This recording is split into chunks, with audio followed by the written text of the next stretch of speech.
Hi, everyone. Thanks again for joining us for another episode of the Daily BizLink. Stacie Mallen is back for another conversation, and today we're talking about powerful leadership, how we can make an impact as leaders while our team members continue to work from home. Stacie, thanks so much for being here today.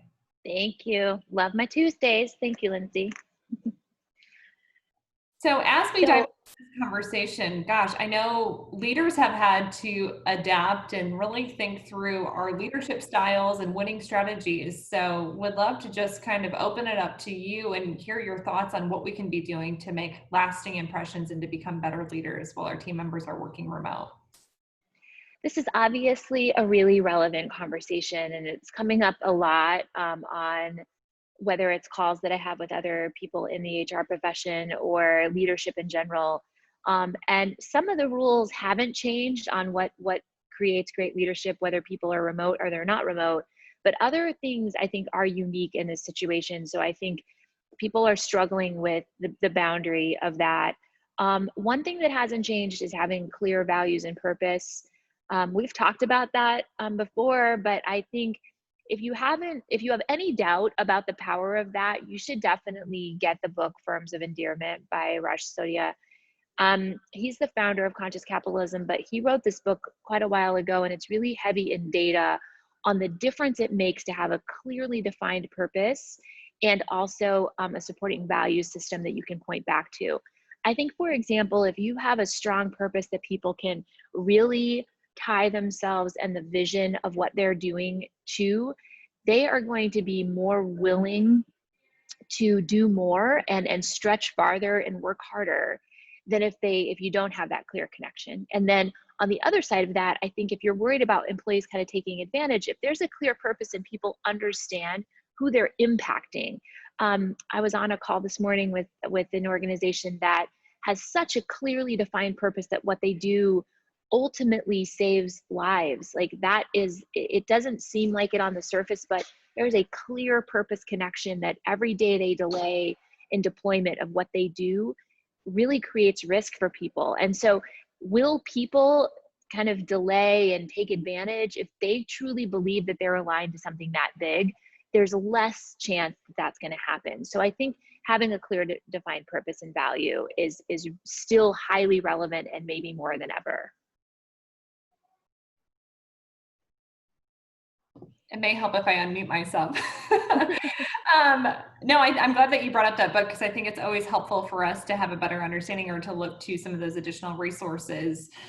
So further identifying our values and purpose, now is a perfect time to be doing that, especially as we're entering business planning and thinking through where we want to be, who we want to be in 2021. So outside of identifying or redefining our values and our purpose, what additional tips do you have, Stacie? So it's the season of strategic planning, right? And so I would highly encourage the same mantra that's universal, which is set, communicate, and drive clear expectations and goals. So if you're going through strategic planning right now, I think this is a year where people should probably think of a little bit of a bottoms up approach versus just a top down approach. And so that's a strategy that I've used in the past in doing strategic planning sessions for organizations, is we do both. And then we come to the table with all of those data points and really understand, here is a perspective from the bottom up on how their roles and responsibilities align to purpose and how they're driving the bigger vision, right? And so that's really important. And I think this year, for people to feel highly connected to the bigger goal setting process is really important. So setting those clear expectations and then communicating those expectations appropriately. Maybe you have a dashboard, maybe you don't. I would highly recommend you have a dashboard to create more transparency and autonomy. But if you don't, at least have a clear set of goals and expectations for each person inside of the organization. And finally, carve out that time so that you're ongoing giving that person support in meeting those goals. And those are, again, I talk about one-on-ones all the time. Now more than ever, like everything else, it's really important as people are distributed outside of the organization. That one-on-one time should be highly sacred. It always should be, but now more than ever, it should be sacred. And something that's a little bit unique, I think, in this scenario is that people are feeling really, really disconnected, but also the line, as we've discussed before, is blurring between their home life and their work life. And something I'm hearing a lot from organizations from their side is people are taking advantage, they're doing this, that, and the other when they should be working. And on the people side, I'm hearing, I'm working more than I ever have. And people are sending emails at 4 o'clock in the morning, and then emails all the way to 9 o'clock at night.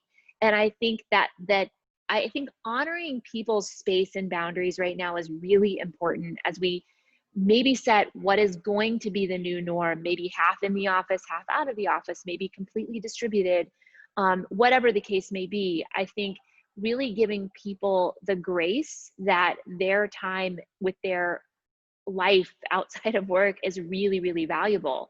And again, I think it creates a feeling and a sense of disrespect for people when you expect them to hold very sacred the time during the workday, but you don't have that same respect for their time. And I get exempt is not 8 hours a day necessarily, or 40 hours a week. We all know that, right? But there is a line that people need to feel respected. And so being very clear with people about honoring that space, I think, again, now more than ever, super critical for leaders to understand how to do that.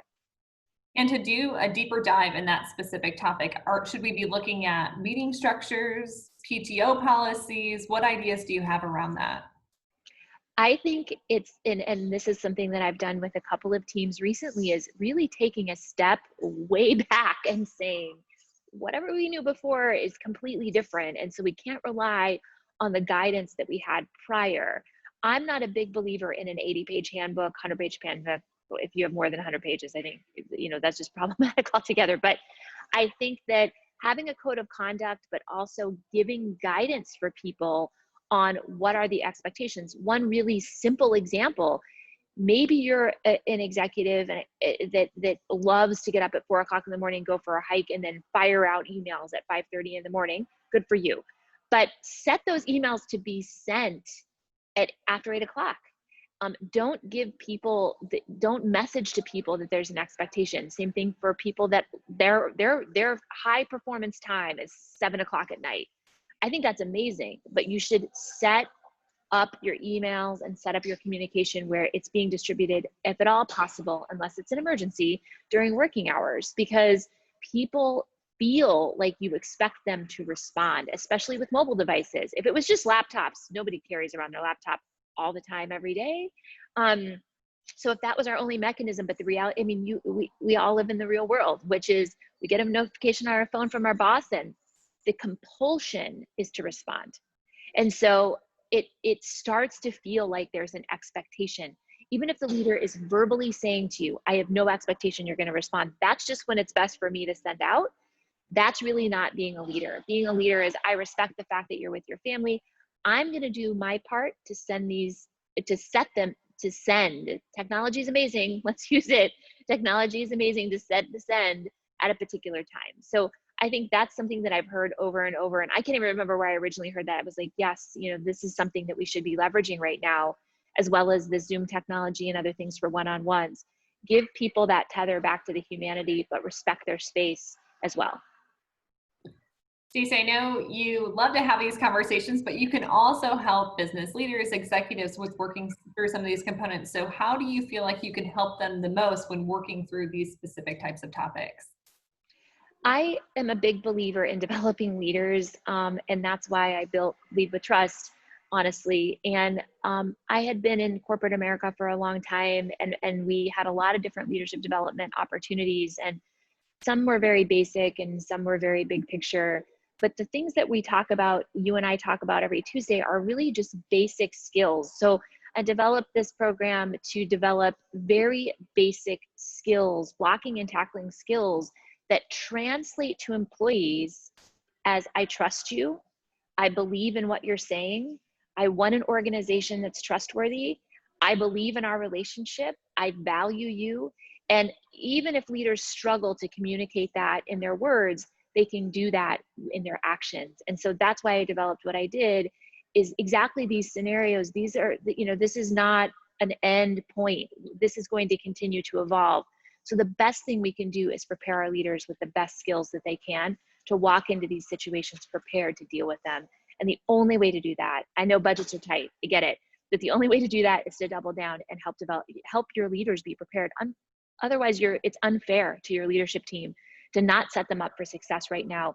These are challenging for people. These questions are challenging even for people that have been leading for 20 or more years.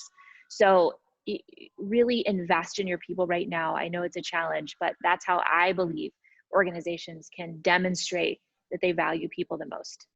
I appreciate you being here and having this conversation today, and look forward to the other conversations we'll have coming up on future Tuesdays. So Stacie, thanks again.